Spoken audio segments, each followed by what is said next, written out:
Hi friends, welcome to our channel Karakuzhambu. இன்றைக்கி Kerala style கடலை காய்கறி தீயல் எப்படி செய்கிறது பார்க்கலாம் வாங்க. அதுக்கு ஒரு மசாலா ரெடி பண்ணிக்கலாம். ஃபஸ்ட்டு ஒரு கடாயை அடுப்பில் வச்சுக்கோங்க. 4 காஞ்ச மிளகாய், 2 கைப்பிடி தனியா, அரை ஸ்பூன் சீரகம், அரை ஸ்பூன் மிளகு, ஒரு கைப்பிடி துவரம்பருப்பு சேர்த்து நல்லா வறுத்துக்கோங்க. இந்த தீயலுக்கு நம்ம மசாலாலாம் வறுத்து தான் அரைக்க போகிறோம். அதனால் நல்லா வாசமாக டேஸ்ட்டாக இருக்கும். இப்போது வறுத்ததும் அதே கடாயில் ஒரு ஸ்பூன் எண்ணெய் ஊற்றி 2 பெரிய வெங்காயத்தை ரஃப்பாக கட் பண்ணி சேர்த்துக்கோங்க. சேர்த்து நல்லா வதக்கணும். இந்த தீயலுக்கு தக்காளி தேவைப்படாது. தக்காளி இல்லாமல் வைக்கிற குழம்புல இதுவும் ஒன்று. இதை நம்ம நல்லா வதக்கிக்கணும். வெங்காயம் வதங்கினதும் அரை மூடி தேங்காய் எடுத்து திருவி வச்சுருக்கேன் பாருங்கள். இது போல் வதங்கினதும் தேங்காவை சேர்த்துக்கலாம். சேர்த்து தேங்காவும் நல்லா வாசனை வர அளவுக்கு வதக்கிக்கோங்க. கலரும் சேஞ்ச் ஆகணும். நல்லா வதங்கி வரட்டும். வதங்கினதும் அடுப்பை ஆஃப் பண்ணி ஆற வச்சுக்கலாம். இப்போது வத்தல் மல்லி எல்லாம் நம்ம வறுத்து வச்சோம் இல்லையா, அதை ஒரு மிக்ஸி ஜாரில் மாற்றி இது போல் பொடி பண்ணிக்கோங்க. அதில் இந்த தேங்காய் வெங்காயத்தையும் தண்ணி ஊற்றி பேஸ்ட்டு மாதிரி அரைச்சி வச்சுக்கலாம். நான் இந்த தீயலுக்கு கருணக்கிழங்கு, வெள்ளை மூக்கடலை, கத்திரிக்காய் எடுத்திருக்கேன். இப்போ ஒரு பாத்திரம் எடுத்து ஒரு கரண்டி எண்ணெய் ஊற்றிக்கோங்க. எண்ணெய் நல்லா சூடாகட்டும். ஒரு ஸ்பூன் கடுகுளுத்தம்பருப்பு, அரை ஸ்பூன் வெந்தயம், ஒரு கொத்து கருவேப்பிலை சேர்த்து நல்லா பொரிய விடுங்க.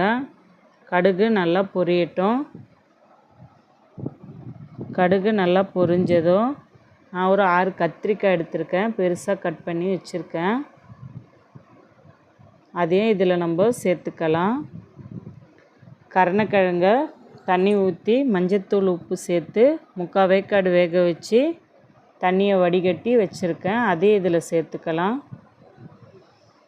வெள்ளை மூக்கடலை எடுத்திருந்தேன், அதை நைட்டே ஊற வச்சுட்டு காலையில் குக்கரில் சேர்த்து கொஞ்சமாக தண்ணி ஊற்றி உப்பு போட்டு 5 விசில் விட்டு எடுத்து வச்சுக்கிட்டேன். தண்ணியும் நம்ம குழம்புலேயும் சேர்த்துடலாம். பாருங்கள், இது போல் சேர்த்துக்கோங்க. சேர்த்துட்டு ஒரு ஸ்பூன் உப்பு, அரை ஸ்பூன் மஞ்சத்தூள் சேர்த்து நல்லா வதக்கி விடுங்க. இந்த தீயல் 2 நாள் கூட நம்ம வச்சு சாப்பிட்லாம். சூடாக்கி நல்லா டேஸ்ட்டாக இருக்கும். இது போல் நல்லா வதக்கிட்டு அரைச்சி வச்சுருந்த பேஸ்ட்டை இதில் சேர்த்துக்கலாம். அரை டம்ளர் தண்ணி ஊற்றி அலசி ஊற்றிக்கோங்க. இதிலையே ஊற்றிட்டு இப்போ நல்லா பாருங்கள், இது போல் ஊற்றிக்கோங்க. ஊற்றிட்டு இப்போ ஒரு தட்டு போட்டு கொஞ்ச நேரம் கொதிக்க விடலாம். அதுக்குள்ளே போய் நம்ம சேனலை சப்ஸ்கிரைப் பண்ணிவிட்டு வந்துடுங்க ஃப்ரெண்ட்ஸ். பாருங்கள், இது போல் நல்லா கொதித்ததும் ஒரு லெமன் சைஸ் புளி எடுத்து அரை மணி நேரம் ஊற வச்சு கரைச்சி அதில் சேர்த்துக்கிட்டேன்.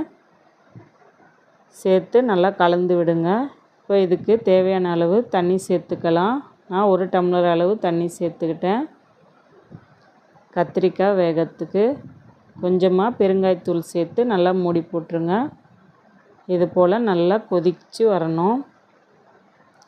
இப்போது கத்திரிக்காயெலாம் வெந்திருக்கான்னு ஒரு டைம் செக் பண்ணிக்கோங்க.